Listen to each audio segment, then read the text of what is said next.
میں نے کہا کہ مجبوری اور بے وفائی میں فرق ہوتا ہے. ہم بہت ساری مجبوریوں کو بے وفائیوں کا نام دینے لگ جاتے ہیں، اور یہ فرق ہمارے صوفیاء بڑی وضاحت سے اس فرق کو بیان کرتے ہیں. امام شافعی رحمۃ اللہ تعالی علیہ کے شاگرد ہیں امام احمد بن حنبل، اور امام احمد بن حنبل وہ عظیم ہستی ہیں. اللہ کے بندے کہتے ہیں جس بندے نے امام احمد بن حنبل سے پیار کیا وہ سمجھ لے اس نے رسول اللہ کی سنت سے پیار کیا. کیا بات تھی اس شخص کی. امام احمد بن حنبل ایک بڑی پروقار لیکن امام شافعی کے شاگرد تھے. امام احمد بن حنبل کی ایک ہی بیٹی تھی. وہ کہتی ہے میں نے اپنے ابا جی کو 2 ہی کام کرتے دیکھا، سارا دن رسول اللہ کا دین پڑھاتے اور ساری رات مصلی پہ بیٹھ کے اللہ کی یاد میں اور نبی پاک کے درود و سلام میں مشغول رہتے. لیکن میں نے اپنے باپ کو ہمیشہ ایک کام کرتے دیکھا، 2 مشغلے تھے، سارا دن دین پڑھانا، ساری رات عبادت اور حضور صلی اللہ علیہ وسلم پر درود و سلام میں گزارنا.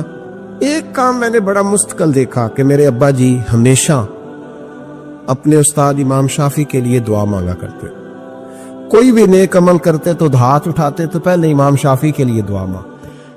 اور بچی چھوٹی سی تھی، ابھی اس کی عمر اتنی نہیں تھی کہ بالغ ہو سکے، تو وہ کہتی ہے میں اکثر سوچا کرتی تھی کہ آخر وہ کتنا بڑا شخص ہے کہ جس کے لیے میرا والد، میں بیٹی ہوں، میرے لیے دعا بعد میں مانگتا ہے، اور ان کے لیے پہلے وہ کتنا بڑا شخص ہے. امام احمد بن حنبل رحمۃ اللہ علیہ بغداد میں رہتے تھے، امام شافعی قاہرہ میں رہتے، اور مہینوں کا سفر تھا، ممکن ہی نہیں تھا آنا جانا، ممکن ہی نہیں تھا.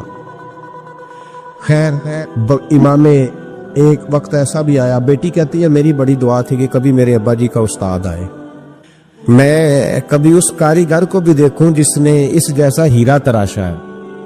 دل کرتا تھا میں اس معمار کو بھی دیکھوں جس نے اتنے خوبصورت نقش و نگار والی عمارت بنائی ہے، میں اسے تو دیکھوں. دل بڑا کرتا تھا، میں دعا مانگتی تھی. خیر ایک دن امام شافعی کا خط آ ہی گیا، کہنے لگے احمد بن حنبل مجھے پتہ چلا ہے بغداد میں ایک محدث رہتے ہیں جو بڑے بوڑھے ہیں اور ان کے پاس نبی پاک کی ایک حدیث ہے، تو میں چاہتا ہوں کہ میں جلدی جلدی بغداد آؤں اور آ کے ان سے وہ حدیث حاصل کروں، وہ سنوں. روایت حدیث بہت بڑا مرتبہ ہوتا. خط آ گیا تو امام احمد بن حنبل تو گویا بات ہی اور طرح کی ہو گئی نا، وہ تو مسئلہ ہی اور طرح کا ہو گیا نا. میں کو جیتے میرا دل بر سوڑا تے میں کیوں کر اس نو بھاواں، ویڑے میرے وڑدا نہ ہی کئی لکھ وسیلے پاواں. آج جب پتہ چلا نا تو حال بدل گیا. وہ تو وجد کرنے لگے امام احمد، بیٹی سے کہنے لگے بیٹی تیاری کر لے، ہر چیز نہیں ہونی چاہیے، میں تیرے ساتھ لگتا ہوں، صفائیاں مل کے کریں، آج رانائیاں بکھریں.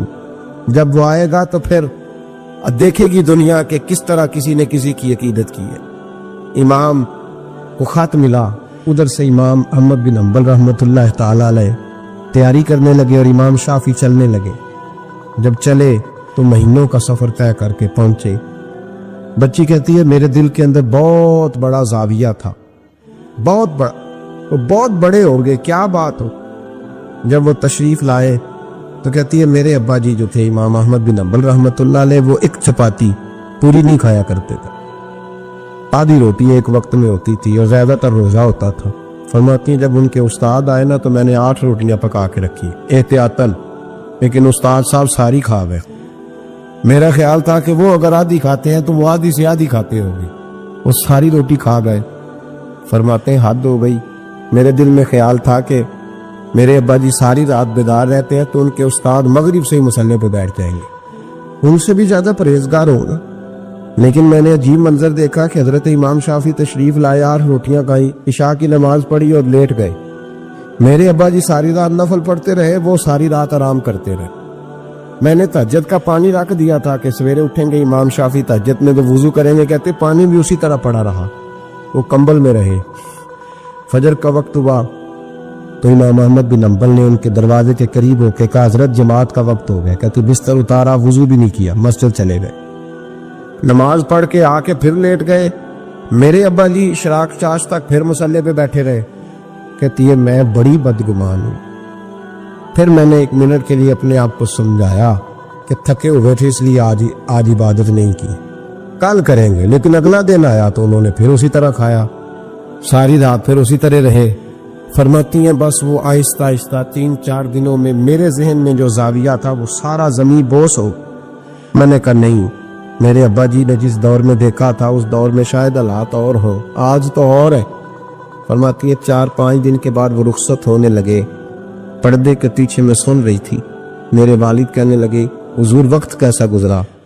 کہنے لگے یار تجھے کیا بتاؤں، 2-3 مہینے رستے میں آیا ہوں تو بچ بچ کے جان بچانے کے لیے 2-4 لقمے کھاتا رہا ہوں. پتہ نہیں لوگوں کا رزق کس طرح کا تھا، پتہ نہیں جانور بھی صحیح ذبح ہوئے تھے کہ نہیں ہوئے تھے. جب تیرے دسترخوان پہ آیا ہوں تو میں نے تجھے سینچا ہے، سوارا ہے. مجھے پتہ ہے تو ایک لقمہ بھی حرام نہیں رکھ سکتا، اور میں نے تیرے لنگر سے نور نکلتے دیکھا ہے.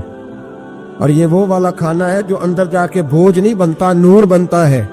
اس لیے میں تیرے رزق کو نور سمجھ کے کھاتا رہا ہوں. زندگی بھر کبھی 2 اکٹھی نہیں کھائی، پر یہاں 8-8 روٹیاں کھاتا رہا ہوں، یہاں اپنے گھر میں یا تیرے گھر میں.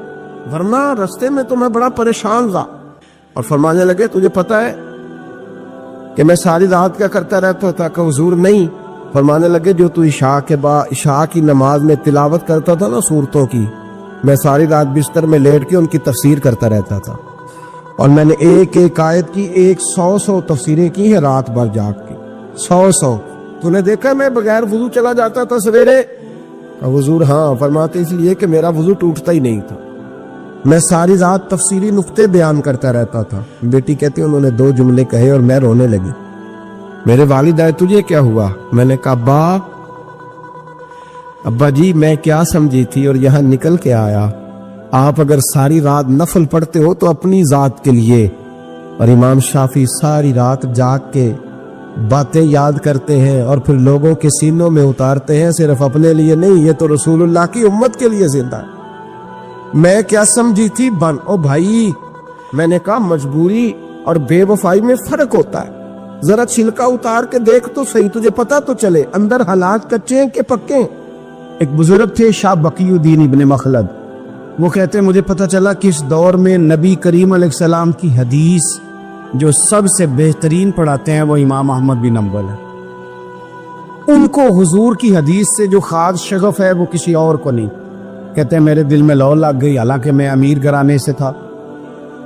میں کشتی میں بیٹھا امام احمد بن حنبل کے پاس آنے کے لیے، رستے میں طوفان آ گیا، کشتی اچکولے کھانے لگی. کسی طریقے سے ایک جزیرے کے ساتھ جا کے کشتی لگی، ٹوٹ گئی، بکھر گئی. میں جزیرے پہ اتر گیا، اور بھی کئی لوگ تھے.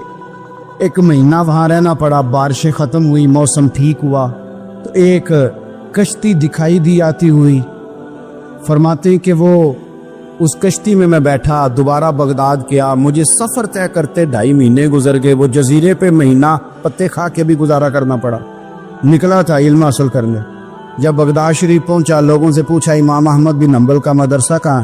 انہوں نے کہا وہ مدرسہ تو بند ہو گیا، وقت کا بادشاہ مخالف ہو گیا، مسجد مدرسہ سیل کر دیا. امام صاحب کہاں ہیں؟ کہا گھر کے اندر قید ہیں. ان کے گھر کو سب جیل بنا دیا، چاروں جانب پولیس کری. اور ویسے بھی بغداد میں کرفیو، ہر چوک چوراہے میں پولیس والے کھڑے ہیں. شاہ بقی الدین کہتے اتنا کچھ سننے کے باوجود بھی میرا جذبہ ٹھنڈا نہیں ہوا. وہ مہینے میں سفر کی صحبتیں، وہ سنا تھا کہ آستانہ یار دور ہے پر ہم نے بھی ٹھان لی تھی کہ جانا. وہ سنا تھا کہ آستانہ یار دور ہے پر ہم نے یہ ٹھان لی تھی کہ جانا ضرور ہے. کہتے پہنچ گئے. اب پتہ چلا کہ کرفیو ہے، سڑکوں پہ پولیس کھڑی ہے، گلیوں میں چوکوں چوراہوں میں پہرے ہیں. امام صاحب تک تو جا کوئی نہیں سکتا. کہتے میں نے ایک شخص کی منت کی، میں نے کہا کسی طریقے گاڑی بتا. کہنے لگا میں اشارہ بھی نہیں کر سکتا، سخت حالات ہیں. وہ کوئی طریقہ. میں نے جب زیادہ تڑپ کے کہا تو وہ شخص کہنے لگا میں ان کے گھر کے قریب تجھے لے جاؤں گا، گزرتے وقت صرف آنکھ کا اشارہ کروں گا. کہتے میں نے کہا یہ بھی ٹھیک ہے. ان کے گھر کے تیری تلاش میں پھرے نا ہم جنگل پہاڑ اور دشت میں. ان کے دروازے کے قریب اس نے اشارہ کیا. شاہ بقی الدین کہتے ہیں کہ میں گھر دے کے آ گیا واپس. اب میں سوچنے لگا کہ کیسے امام صاحب تک پہنچنا ہے. بڑی تجویزیں سوچی، بڑی تجویزیں، کام والا بن جاؤں، پھیری لگانے لگ جاؤں. پھر سوچا کہ اگر میں کچھ بیچوں گا ریڑھی پہ رکھ کے تو کوئی خریدنے نکلے گا، کوئی نہیں نکلے گا. کس طرح کروں، کیا کروں، بڑی سوچیں. بالآخر میں نے طے کیا اللہ اکبر. میں نے نہ کپڑے پھاڑ لیے، امامہ اتار دیا. فرماتے ہیں کہ ایک پیالہ مٹی کا خرید کے گلے میں رسی سے باندھ لیا، اور امام احمد بن حنبل کی 3 گلیوں پیچھے میں نے دروازہ صدا لگانی شروع کی، فقیر ہوں، اللہ کے نام پہ لینے آیا ہوں. کہتے ایک ایک دینار مانگتے مانگتے مانگتے مانگتے آزم یار منون دی خاطر اساں کی پیز بٹائے. کہتے ہیں مانگتے مانگتے نا میں امام احمد بن حنبل کے دروازے تک آیا. امیر گھر کا بچہ تھا، بڑے پیسے جیب میں ہوتے تھے. امام کے دروازے پہ صدا لگائی، کوئی ہے اللہ کے نام پہ دینے والا؟ کہتے ہیں نور بھرا دروازہ کھلا. ایک گورے مکھڑے والا، سفید داڑھی والا، سونے امامے والا، چمکدار آنکھیں، نورانی شباہت. کہتے امام احمد بن حنبل باہر آئے اور جیسے ایک دینار میرے پیالے میں ڈالنے لگے تو میں نے ہاتھ چوم کے کہا سونیا تیرے قربان جاؤں، میں دینار لینے نہیں آیا، محمد عربی کی حدیثیں سننے آیا. کہتے امام کی بھی آنکھیں کھل گئی. کہنے لگے اس حال میں آزم یار منون دی خاطر اور سانکی کی پیس بٹائے کہ حضور کیا کرتا، یہی ایک طریقہ رہ گیا تھا، میں تو کہاں سے چلا ہوں، کہاں پہنچا ہوں، کیا کروں؟ امام صاحب فرمانے لگے پھر میں بھی بڑے دنوں سے پریشان تھا، کوئی سیکھنے والا نہیں مل رہا، تو مل گیا. کہنے لگا حضور میں روز آ جاؤں فقیر بن کے، آپ جتنا چاہیں 2 4 5 منٹ میں مجھے حدیثیں سنا دیں، میں اگلے دن یاد کر آیا کروں. کہتے 2 سال لگ گئے. شاگرد کہاں ملیں گے ایسے، کہاں مرید ملیں گے، گزر گیا دور. کہتے ہیں کہ میں نا ہر روز فقیر بن کے جاتا، 3 گلیاں پیچھے مانگنا شروع کرتا، کوئی شک نہ کرے.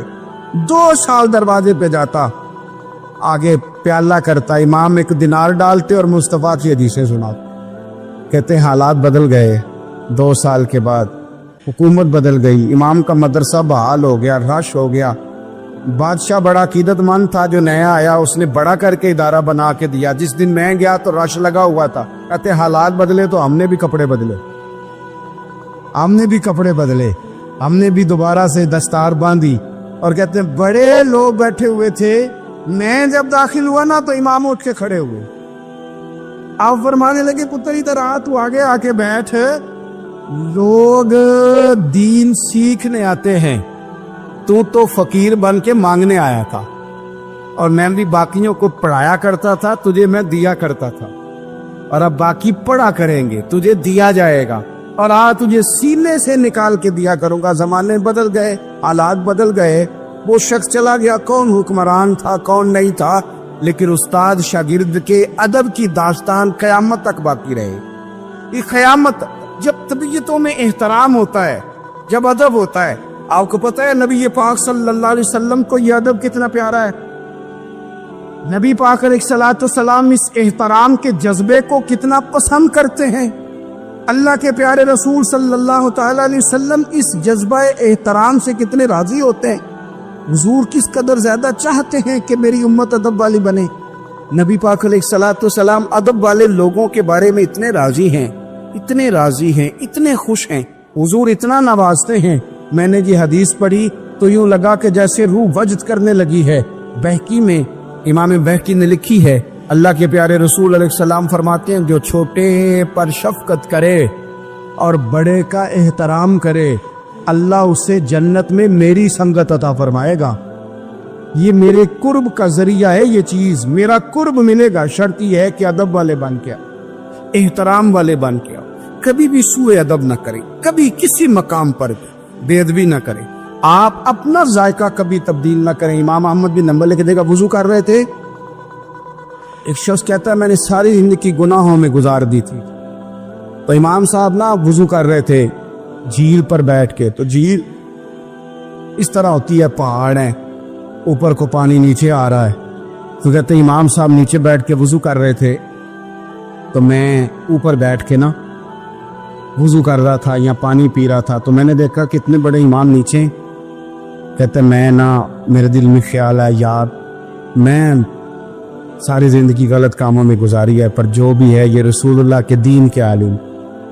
کہتے ہیں وہ حضور کے دین کی عزت کرنے کے لیے میں اوپر سے اٹھا، آ کے نا تو میں تھوڑا پیچھے جا کے نیچے بیٹھ گیا، جو میری حاجت تھی، پانی پینا تھا یا منہ دھونا تھا، میں وہ کرنے لگا۔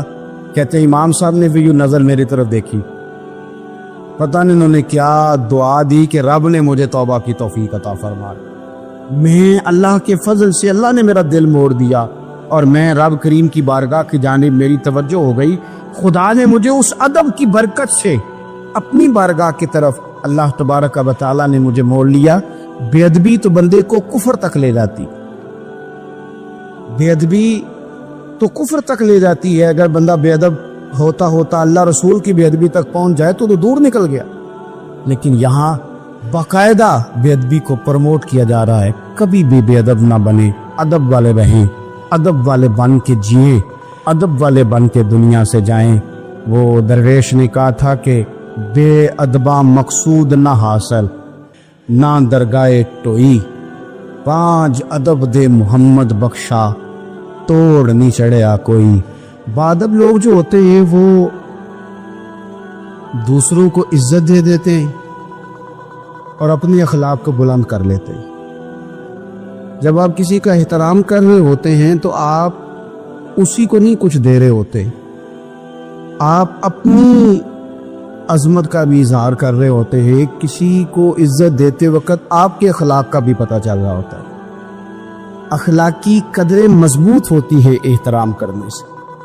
مذہب اسلام اتنا سونا ہے، اتنا پیارا ہے، یہ دین اتنا ٹھنڈا اور اتنا میٹھا ہے کہ دھرتی کے سارے حسن سمیٹ کر اگر ایک لفظ بنایا جائے تو وہ دین اسلام بنتا ہے۔ یہ دین اتنی خوبصورتیاں بانٹتا ہے، اگر دین اسلام کی مختلف تشریحات کرتے کرتے یہ کہہ دیا جائے نا کہ یہ دین ادب والا دین ہے، احترام والا دین ہے، توقیر والا دین ہے، ہر شخص کو مناسب عزت، یعنی نبی پاک علیہ السلام نے استاد کی عزت بیان کی، باپ کی عزت بیان کی، بوڑھے کی عزت بیان کی، امام کی عزت بیان کی، عالم کی عزت بیان کی۔ کچھ بھی نہیں تھا، بالکل ان پڑھ تھا، سادہ تھا، پر مزدوری کر رہا تھا، حلال کما رہا تھا، ہاتھوں پہ چھالے تھے، قربان جائیں۔ میرے محبوب نے فرمایا یہ جو حلال کما رہا ہے نا یہ بھی اللہ کا دوست ہے، اس کا بھی احترام بیان کر دیا، اس کا اکرام بھی بیان کر دیا۔ تو نے ہر شخص کی قسمت میں یہ عزت لکھی اور آخری خطبے کی صورت میں وصیت لکھی۔ نبی کریم صلی اللہ علیہ وسلم نے لوگوں کو احترام دیا، اللہ کے محبوب علیہ الصلوۃ والسلام۔ آپ دیکھیے حضور نے اس عورت کی بھی فضیلت بیان کی جس کے گھر کے اندر اولاد پیدا ہوتی ہے، اور اس کی بھی فضیلت بیان کی کہ جس گھر کے اندر اولاد پیدا ہوتی ہے پر جلدی چلی جاتی ہے، انتقال ہو جاتا ہے کسی بچے کا خدا نخواستہ، اس کی بھی فضیلت بیان کی۔ جس کا خامند موجود ہے اور وہ خامند کی خدمت کرتی ہے، اور اس بیوی کی بھی فضیلت بیان کی جس کا خامند انتقال کر گیا پر وہ اپنے بچوں کی پرورش کرتی ہے۔ حضور فرماتے ہیں سب سے پہلے جنت میں مجھے وہ عورت نظر آئی۔ تو ہر شخص کے لیے حضور نے احترام بیان کیا، اکرام بیان کیا۔ ہم نے چونکہ بدگمانیاں پیدا کرنی شروع کر لی ہے تو معاشرے کے اندر بسنے والے لوگوں کے بارے میں ہمارے دلوں میں مختلف وسوسے آ جاتے ہیں، مختلف وسوسے۔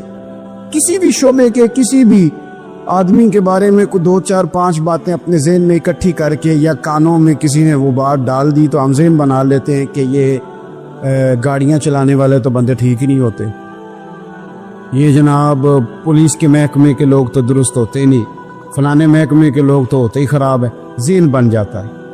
پھر آہستہ آہستہ ادب انسان کے دل سے رخصت ہوتا ہے۔ ہمیں دین نے ادب سکھایا، احترام سکھایا۔ میرے رسول کریم علیہ الصلوۃ والسلام کی وہ ذات بابرکات ہے، ہمیشہ یہ ہوتا تھا کہ چھوٹے بڑوں کا ادب سکھاتے تھے، پر یہ واحد دربار مصطفیٰ ہے کہ جس کے آداب خود رب کریم نے بیان فرمائے۔ فرمایا یا ایھا الذین آمنوا لا ترفعوا اصواتکم فوق صوت النبی۔ آپ کبھی آیت کے انداز پر غور کرے، کہا اے ایمان والو تمہاری آوازیں میرے نبی کریم علیہ السلام کی آواز سے اونچی نہیں ہونی چاہیے.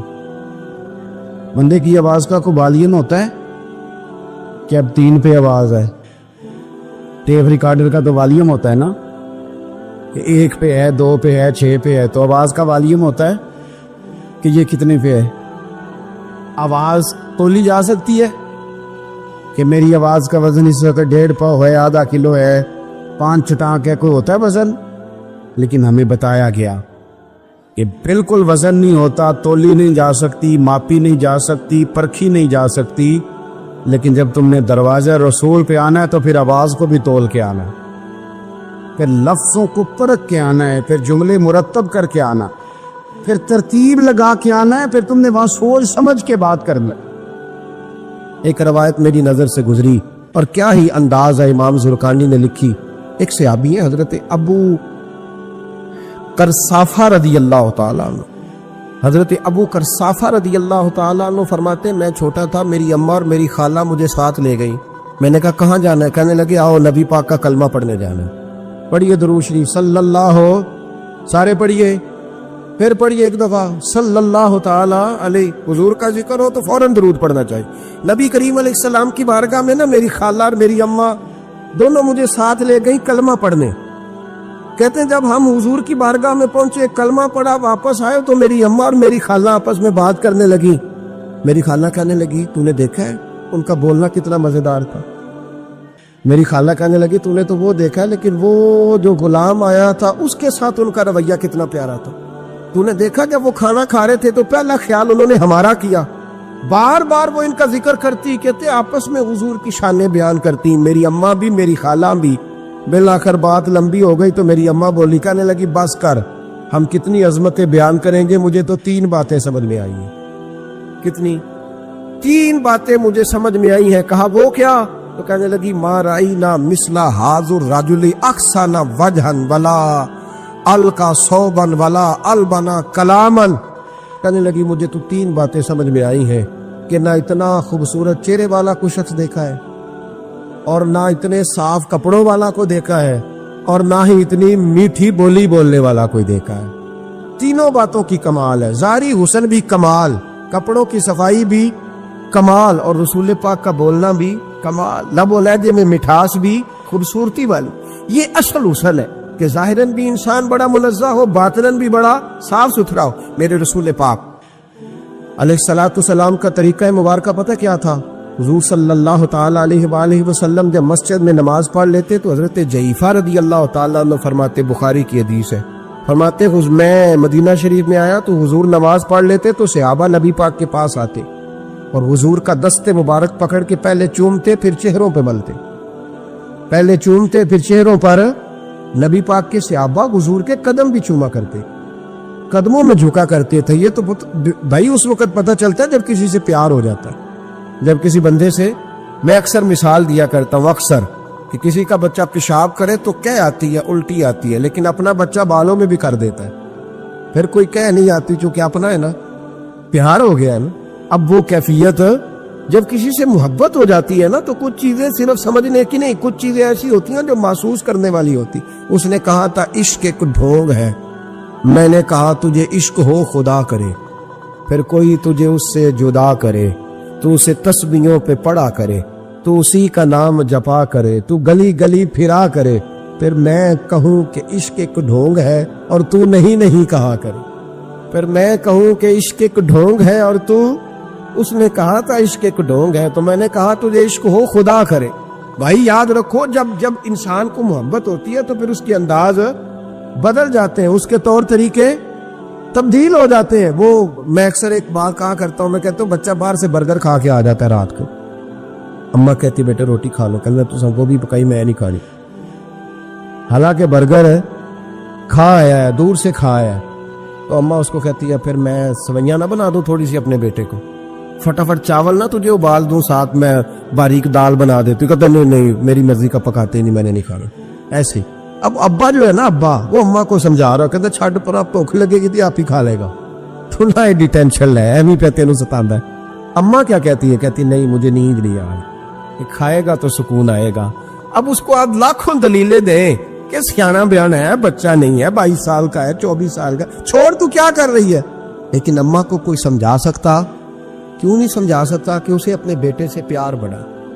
وہ کیا کرے, وہ مجبور ہے. اس کے دل کی کیفیت اس طرح کی ہے کہ کوئی دنیا کی طاقت اسے سمجھا سکتی, سوال ہی نہیں پیدا ہوتا کوئی اسے سمجھا سکے. یہ ممکن کیسے ہو, کیسے سکتا ہے؟ یہ محبت ہے. میرے رسول پاک علیہ السلام کے صحابی حضرت جحیفہ فرماتے, میں حضور کی بارگاہ میں آیا تو صحابہ کیا کرتے, نبی پاک کا دست مبارک پکڑتے, پہلے چومتے پھر چہرے پہ ملتے. بخاری ہے. فرماتے میں نے کہا یہ کیا کر رہے ہیں؟ پھر اچانک میرا بھی دل کیا ذرا کر کے تو دیکھو. کچھ چیزیں چکھنے پہ پتہ لگتا ہے کتنی مزیدار ہے. کہتے میں بھی قریب گیا, حضور کے دست مبارک میں نے ہاتھ ڈالا. فرماتے ہاتھ پکڑا ہی تھا کہ نبی پاک کا ہاتھ برف سے بھی زیادہ ٹھنڈا. فرماتے پھر میں نے پکڑ کے چہرے پہ ملا تو کستوری سے زیادہ خوشبو آ رہی تھی دست مبارک. فرماتے اب میرا چھوڑنے کو دل ہی نہیں کر رہا تھا, اب میری طبیعت نہیں مان رہی تھی. میرے نبی کریم علیہ السلام اللہ کی دلیل ہیں. ہر پاکیزگی, ہر حسن, ہر کیف اللہ نے اپنے رسول کو عطا فرمایا. دنیا کی جتنی غلاظتیں تھیں, جب کوئی حضور کے قریب جاتا تھا تو ساری غلاظتیں دور ہو جاتی. کما ارسلنا فیکم رسولا منکم یتلو علیکم آیاتنا ویزکیکم. اللہ فرماتے ہیں میرے محبوب تم پر میری آیتیں پڑھیں گے اور تمہیں پاک فرما دے گا. تمہاری ساری ناپاکیاں نبی پاک دور کر دے, ہر غلاظت تم سے دور ہٹ جائے. ایک صحابی ہے حضرت شیبہ بن عثمان رضی اللہ تعالی عنہ, وہ کہتے ہیں میرے والد کو اور میرے چچا کو مسلمانوں نے احد میں قتل کر دیا. میرے دل میں بڑا غصہ تھا, بڑا جلال تھا کہ کبھی مجھے موقع ملے تو میں بدلہ لوں گا.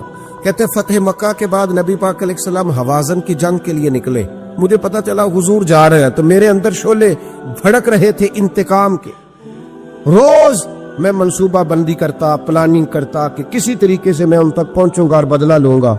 کہتے ہیں نبی کریم علیہ السلام نہ حوازن کے لیے پہنچ چکے تھے. فرماتے ہیں میں بھی جنگ میں جا کے شریک ہو گیا اور میں نے طریقہ اس طرح کا اختیار کیا کہ کسی طریقے میں حضور تک پہنچ جاؤں. سمجھ آ رہی ہے میری بات کی؟ نبی کریم علیہ السلام تک کسی طریقے پہنچ جاؤں. فرماتے ہیں لڑتے لڑتے, لڑائی کے 2 طریقے ہوتے تھے.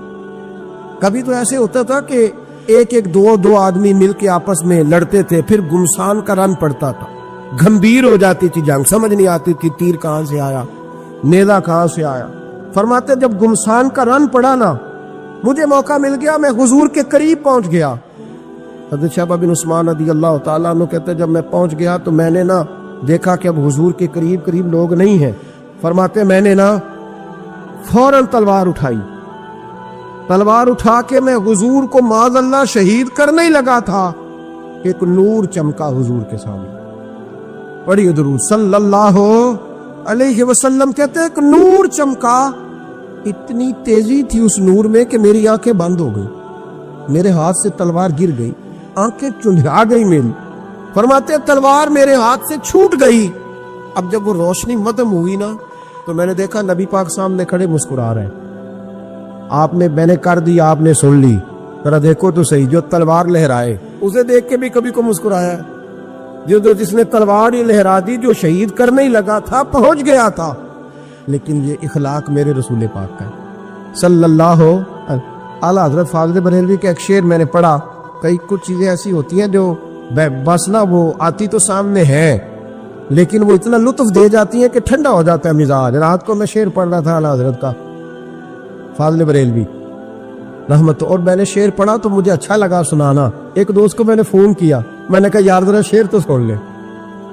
یہ پہلی دفعہ نظر سے گزرا ہے, ابھی سیدھا سادہ لیکن روح تک اتر گیا. اعلیٰ حضرت فرمانے لگے نبی پاک کے بارے میں, فرمانے لگے سیدھی سیدھی روش پر کروڑوں درود. سیدھی سیدھی روش پر, بالکل سیدھی ہے حضور کی باتیں, کسی پیچیدگی کی ضرورت نہیں. کہنے لگے سیدھی سیدھی روش پر کروڑوں درود, سادی سادی طبیعت پہ لاکھوں سلام. سادی سادی طبیعت پہ سیدھی سیدھی روش پر کروڑوں درود اور سادی سادی طبیعت پہ لاکھوں سلام. میرے نبی کریم صلی اللہ علیہ وسلم مجھے دیکھ کے مسکرائے اور فرمایا جب حضور مسکرائے نا تو میں نبی کریم علیہ السلام کو دیکھ کے حیران ہوا کہ میں نے تلوار تانی تھی اور حضور نے مسکرانا شروع کیا. فرماتے اب حضور نے مجھے بلایا, آواز کے ساتھ نہیں بلایا, حضور نے اشارہ کیا یوں کر کے, فرمایا ادھر آؤ نا. فرماتے مجھے اب یہ بھی سمجھ نہیں آئی کہ کس نے مجھے اٹھا کے حضور کے قریب کر دیا. فرماتے میں نبی کریم کے قریب گیا تو حضور نے میرے دل پر 3 تھپکیاں دی. ایک تھپڑ ہوتا ہے, ایک تھپکی ہوتی, پتہ ہے نا فرق کا. ایک تھپڑ کو مارے تو جلال آتا ہے اور تھپکی دے تو پیار آتا ہے. کہتے حضور نے 3 تھپکیاں دی اور دی بھی میرے دل پر, 1 پھر 2 پھر 3. کہتے پہلی تھپکی دی تو میرے اندر سے کفر نکل گئی, دوسری تھپکی دی تو میرے اندر ایمان داخل ہو گیا, اور تیسری تھپکی جب نبی پاک علیہ السلام نے دی تو مجھے ہر چیز سے بڑھ کر رسول اللہ سے پیار ہو گیا, محبت ہو گئی نبی کریم سے. آپ فرماتے ہیں اب حضور نے نا فوراً میرے ہاتھ میں تلوار تھمائی. فرمایا پہلے تو ہمارے خلاف لڑ رہا تھا, تلوار پکڑ, اب ہماری طرف سے لڑ, تلوار پکڑ اور لڑ. آپ فرماتے ہیں میں اتنا لڑا کہ جو حضور کا دشمن سامنے آتا میں گلا کاٹ دیتا, جو آتا میں اس کے ٹکڑے کر دیتا. فرماتے ہیں پہلے میں باپ کا بدلہ لینے آیا تھا اور اب میرا یہ حال ہے کہ اگر میرا باپ بھی سامنے آئے گا تو میں اس کا بھی گلا کاٹ دوں گا, لیکن حضور کے قریب کسی کو جانے نہیں دوں گا. حضرت شیبہ بن عثمان کہتے ہیں جنگ ختم ہو گئی, حضور خیمے میں گئے, میں بھی گیا. اب نبی پاک لوگوں سے باتیں کر رہے ہیں, حضور لوگوں سے باتیں کر رہے ہیں. میں ایک کونے میں بیٹھا سوچ رہا ہوں کہ میں تو بدلہ لینے آیا تھا, یہ میرے ساتھ ہوا کیا. حضور لوگوں سے باتیں کرتے جا رہے ہیں, میں سوچتا جا رہا ہوں کہ میں تو انتقام لینے آیا, یہ کیا معاملہ ہوا. کہتے محبوب نے اچانک میری طرف نظر اٹھائی اور فرمانے لگے شیبہ ایک ارادہ تو نے کیا تھا جو غلط تھا, اور ایک ارادہ میرے رب نے کیا ہے اور تیرے اوپر فضل فرما دیا ہے. فرماتے حضور نے اب مجھ سے فرمایا کوئی خواہش ہو تو بتاؤ, مانگ لو کچھ مانگنا ہے تو. میں نے عرض کی یا رسول اللہ میری بخشش کی دعا کر, بڑا میرا خوفناک ماضی ہے, میں اسلام کا بڑا دشمن رہا ہوں, حضور دعا کر دے, یاد ماضی عذاب ہے یا رب, چھین لے مجھ سے حافظہ میرا, یا رسول اللہ بڑے گناہ ہیں میرے, دعا کر دے. کہتے میں نے دعا کے لیے کہا اور حضور پھر دوسرے لوگوں سے باتیں کرنے لگے, کبھی اس سے کبھی اس سے کبھی اس سے. میں سوچنے لگا کہ میری بات کا کوئی جواب ہی نہیں آیا.